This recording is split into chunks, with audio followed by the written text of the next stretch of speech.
今集設計廊啦，我哋大話籌備咗半年啦。唔知大家咧有冇印象呢一個頂層複式單位啦？咁係位於屯門嘅邁亞美海灣。咁呢一類20幾年樓齡嘅特色單位啦，我哋今年3月曾經喺奇蹟環節探討過。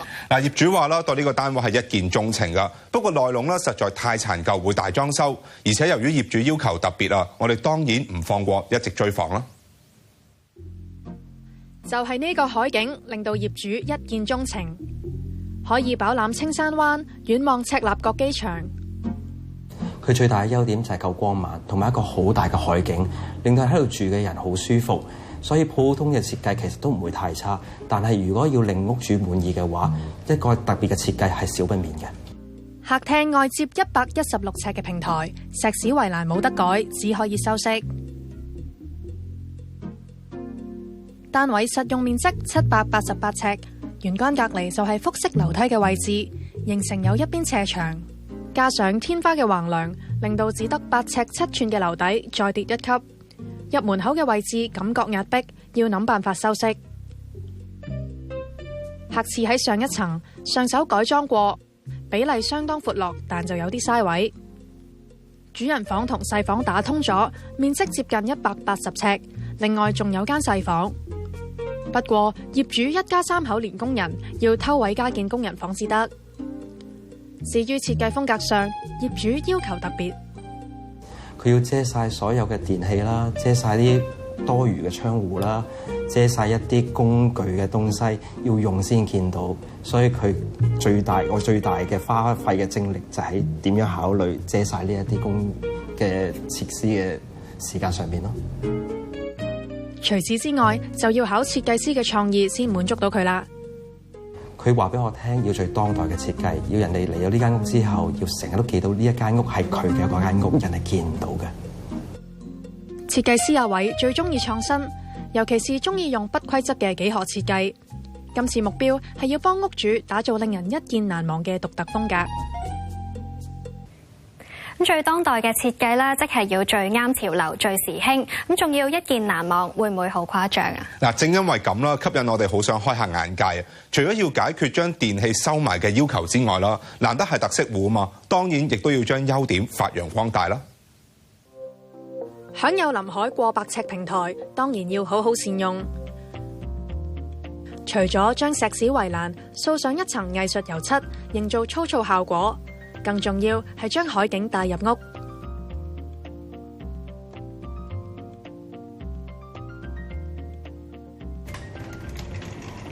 原本呢個露台只係得2扇門，但係如果咁窄嘅角度，實在浪費咗呢個咁無敵嘅海景啦。所以最尾我將呢一個露台擴展成3扇門，咁可以用一個大啲嘅角度嚟睇一個咁靚嘅海景。近800尺嘅單位，比例上廚房偏細，所以都做咗開放式同飯廳連貫，感覺寬敞啲。上一層係睡房區，為咗方便工人姐姐照顧仔仔，設計師決定喺仔仔房度偷位，間多一間工人房。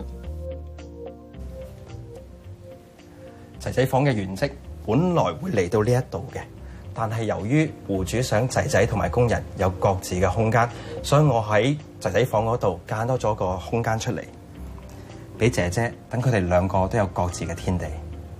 不過間房就會冇窗，所以亦都特登開咗個氣窗通向仔仔房，咁就唔會太焗啦。上手將客廁改裝過，設計師打算將客廁重新佈局。由於仔仔仲細，首要考慮出入企缸要夠安全。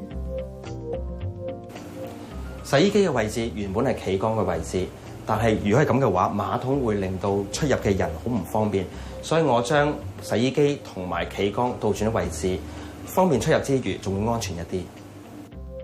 主人套房由2間房打通，本來已經好闊落，設計師再進一步將房門向外移。業主仲有一項特別嘅要求，佢想將主人房保留2個用途，但係佢唔想將間翻成2個空間，所以喺間房嘅中間，我做咗個床廳，而另外一邊我做咗個衣櫃，亦都用呢個衣櫃間咗個衣帽間出嚟，咁佢嘅主人房就可以保留咗2個用途喺入邊。床廳嘅好處就係可以喺近窗邊嘅位置特登留翻條走廊，咁就唔會將海景斬開，保留遼闊嘅視野。臨海優點要發揚光大啦，不過咧，最考設計師係要將缺點收收埋埋喎。嗱，仲要咧令人印象深刻啊！設計師話自己中意創新，可以點樣突破呢？喺大門旁邊，其實就係樓梯位，設計師輕鬆用個鞋櫃就修飾咗，唔會見到個斜位咁礙眼。屋主唔中意傳統設計，一入屋就感受到。無論係玄關嘅鞋櫃，定係電視牆，表面都刻意做到不規則，增加特色。仲有主人套房就最能夠感受到屋主嘅個人風格。成間房都用地台升高咗，有少少日式嘅感覺。地台用料亦都反映設計師嘅細心。咦，阿偉啊，而家好多屋企咧都會用地台嘅設計，咁用喺地台嘅物料有冇咩需要特別注意嘅地方呢？有兩個要點，第一樣要點就係話佢個板料要防潮，所以我哋喺呢一個地台我哋用咗夾板。第二樣嘢就係個面要襟磨蝕，所以喺呢一次我哋用咗高密度嘅防火板喺面度，咁日常生活個戶主喺度行都唔會咁容易花呢個地板。衣櫃亦都有落過心思。通常衣帽間嘅衣櫃櫃面都會用鏡面，不過設計師就嫌淨係鏡面單調啲，咁所以就加咗呢啲花紋，要喺啲花紋上面貼上木皮都好花心思㗎。屋主想同仔仔一齊浸浴，但係唔想要傳統浴缸，一於搞新意思。戶主喜歡自然嘅風格，所以我幫佢打造咗一個日式嘅主人套廁，入邊用咗木紋磚同埋用咗岩石磚。再加上有一個日式嘅風呂，等佢可以同仔仔一齊共浴，增進關係。又好似呢一張書台咁，都唔係普通四四方方㗎。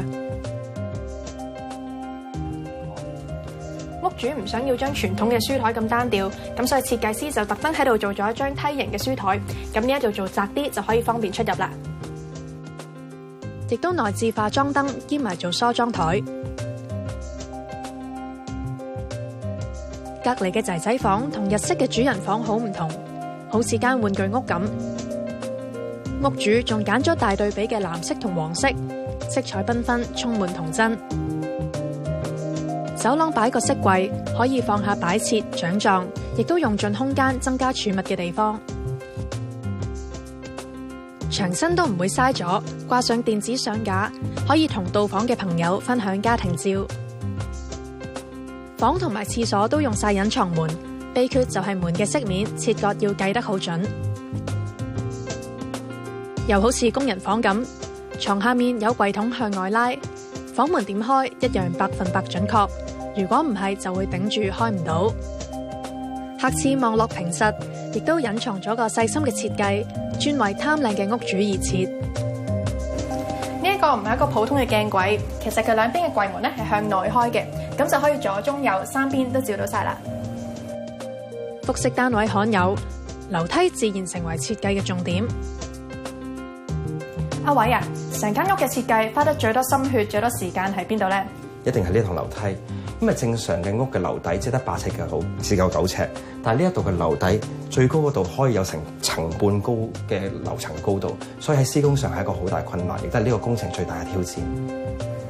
樓梯牆身嘅飾面用咗立體波浪紋，要人手一塊一塊黐上去，高位嘅手工要求精準，花咗唔少心機。咁解決咗呢個高度嘅難題，其他設計咪容易搞咯？都唔係啊！由於業主希望設計上有連貫性，所以樓梯嘅牆身、梯級、扶手同埋玄關位置都用上同一種物料。喺尺寸計算上邊，我哋要非常準確，少1分多1分都唔得啊！好似玄關上面嘅欄係設計師應屋主要求加上去嘅，用翻樓梯同一種物料，由梯級、扶手伸延到上天花，分開玄關同廳，有2個空間嘅感覺。電視牆旁邊有一隻氣窗，可以有對流效果，但係望住對面屋唔太美觀，所以都係做個趟門遮住佢。有需要可以打開，趟門表面不規則嘅線條令到單位更具個性。其他電器好似冷氣、電箱等等，都刻意加工修飾，避免外露。屋主嘅仔仔讀緊1年班，用摺枱容易有危險。呢一張可轉動嘅長枱，食飯先轉出嚟，平時唔用可以拍埋牆做書枱，就更加適合啦。露台同個廳差唔多大，只要打開摺門，就好似融入埋做廳咁，貫穿成個海景，令到間屋更舒服。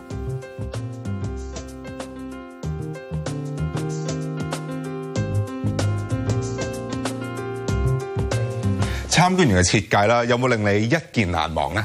我覺得咧印象最深刻啦，反而係間屋啦，用咗好多新木色，同埋啦同好多嘅簡約光猛嘅設計好唔同喎。嗱，無論如何啦，只要令人記得啦，都算設計師達到目的嘅。時間又夠啦，下星期見，拜拜。